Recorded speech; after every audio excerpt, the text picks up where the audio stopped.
বাবার সকল সম্পত্তির ভাগ বোন পাবে নাকি শুধু জমির ভাগ পাবে? খুব দরকারি একটি প্রশ্ন ভাই। আল্লাহ রাব্বুল আলামিন বাবা মায়ের সম্পদে ছেলেদের যেরকম অধিকার রেখেছেন, মেয়েদেরও কি রেখেছেন? অধিকার রেখেছেন।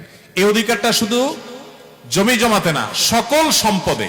এমন কি বাবার ঘর, বাবার আপনার আসবাবপত্র, ব্যবসা বাণিজ্য, কল কারখানা, দোকানপাট, ব্যাংক ব্যালেন্স যা আছে, এই সব কিছুর মূল্য নির্ধারণ করে সেখান থেকে আনুপাতিক হারে মেয়েদেরকে দিতে হবে।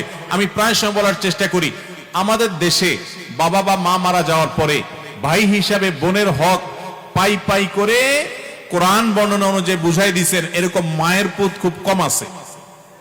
আপনাদের মধ্যে কয়জন আছেন হাত তোলেন দেখি? বাবা মারা গেছে, মা মারা গেছে, বোনের হক বুঝাই দিচ্ছেন, হাত তোলেন দেখি কয়জন আছেন? দেখেন হাত কিন্তু উঠছে না। অনেকেরই বাবা মারা গেছেন, মা মারা গেছেন, হাত কিন্তু উঠছে না। খুব ভালো করে শুনে রাখেন, ভালো করে শুনে রাখেন। রাস্তায় যদি দাঁড়ায় ডাকাতি করেন পিস্তল হাতে নিয়া, ছুরি দিয়া, এতে গুনাহ হবে। ডাকাতি ভয়াবহ অপরাধ। আপনি যদি চুরি করেন আর জন্য হক মেরে খান, এতে অপরাধ হবে। অন্যের হক মেরে খেলে যে অপরাধ হয়, ভালো করে শুনে রাখেন। বাবা মায়ের সম্পদ থেকে বোনকে যেভাবেই হোক বঞ্চিত করছেন, হক দেন নাই, অপরাধ তার চাইতে বেশি হবে। কেন বেশি হবে জানেন? কারণ এখানে আত্মীয়, রক্ত সম্পর্কীয় আত্মীয়ের সাথে যেখানে সুসম্পর্ক বজায় রাখা দরকার, সেখানে উল্টা তাকে আরো অধিকার থেকে নষ্ট করেছেন, বঞ্চিত করেছেন, তার অধিকারকে খর্ব করেছেন। এর জন্য আপনার আল্লাহর কাছে জবাব দিয়ে আরো বেশি করতে হবে। এই দেশে ল্যান্ডের মালিকানা দেখবেন মেয়েদের নাম খুঁজে পাবেন না। আপনি কয়টা জমিতে মেয়েদের নাম পাবেন? দলিলে দেখবেন সব ছেলেদের নাম। ব্যাপারটা কি? ব্যাপার হলো ভাইরা বোনদের হক মেরে খাওয়ার জন্য জাল হাদিস বানাইছে। বলে যে বাবার বাড়ির সম্পত্তি মেয়েরা নিলে তাদের এটা সয় না। শুনছেন আপনারা জাল হাদিস? বাবার বাড়ির সম্পদ খেয়ে ছেলে বড়লোক হয়ে যেতে পারবে, কিন্তু বোনকে দিবে না। এই 2 নম্বরে আমরা অনেকে করি কি করি না? অনেকে আবার এইটা করে না, একটু কৌশল করে। কৌশলটা আমি বলি। কৌশলটা হলো, ধরেন বাবা মারা গেছে, মা মারা গেছে, বোনদেরকে ডাকে ভাইরা। এটার নাম আমি দিছি বাটপার ভাই। এই বাটপার ভাইরা ডেকে বলে, এখন বোন দেখো, বাবা তো যা রেখে গেছে দেখছো, বাবার জন্য অনেক পয়সা করে আমি খরচ করা লাগছে, অসুখ বিসুখ ছিল, আর তোমাদেরকে তো বিয়ে শাদী দিছি, সামনেও দেখাশোনা করা লাগবে, বোন বাগিনা আসো। এখন তোমাদের তো এখানে কোরআন হাদিস অনুযায়ী আপনার হক আছে। মৌলভী সাহেব বলছে যেটা দিতে হবে, আল্লাহ কোরআনে বলছেন ফরিদাতাম মিনাল্লাহ, আল্লাহর নির্ধারণ, এটা দিতে হবে। এখন তোমরা কি বলো? এমন ভাবে উপস্থাপন করে, বোনরা চিন্তা করে বাবার বাড়ি বিটায় উঠে দাঁড়াইতে হবে, এসে পা রাখতে হবে, এখানে একটু বেড়াইতে আসতে হবে, এখানে নাড়ি পোতা আছে, বাবা মার স্মৃতি আছে, আসতেই হবে। যদি ভাগে নিয়ে যাই, ভাই ভাবি তো আর তাকায়ও কথা বলবে না, তো দরকার হলেও বলে থাক ভাই, দেওয়া লাগবে না, আমরা খুশি। এই 2 নম্বরই করা হয় কি হয় না? মেয়েদের সাথে 2 নম্বরইটা এখানে না, বাসর রাত থেকে শুরু হয়। বাসর রাতে ওই যে চলা অঙ্কের মোহর ধরে মেয়ের বাপরা বোকার মতো পায় না 10 টাকাও ধরে 10 লাখ টাকা। তো ছেলেও কম বাট পান না।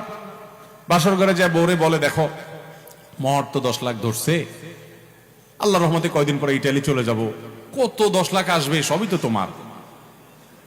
এখন তুমি অনুমতি না দিলে তো আমি সামনে আগাইতে পারি না, তুমি কি বলো? এবার মেয়েরাও বোকা, সহজ সরল আমাদের দেশে, বলে যে আরে বলেন কি, টাকা দিয়ে আমি কি করব, সেসব লাগবে না।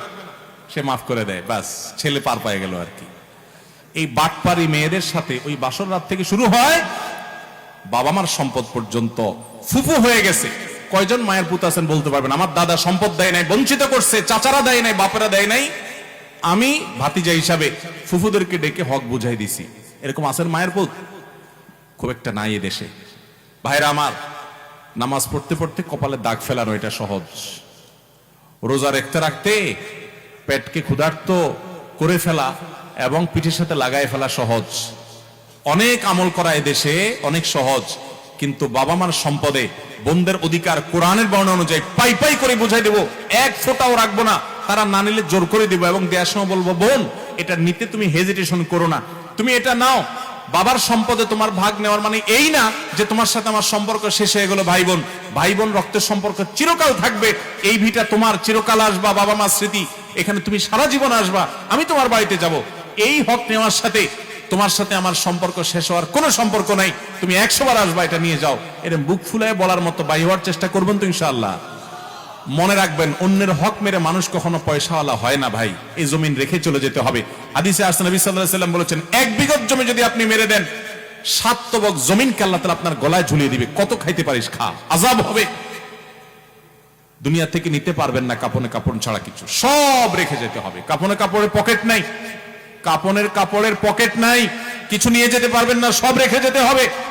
কার জন্য তাহলে 2 নম্বরই করবেন? কিয়ামতের ময়দানে এই বোন আল্লাহর কাঠ গড়ায় আপনাকে আসামি করে দাঁড় করিয়ে আপনার বিরুদ্ধে বিচার চাইবে এবং বিচার করবেন আল্লাহ তাআলা। তো সেদিন দিতে পারবেন না, আমল দিয়ে দিতে হবে। তার আগে দুনিয়াতে বোনদের হক দেব তো ইনশাআল্লাহ।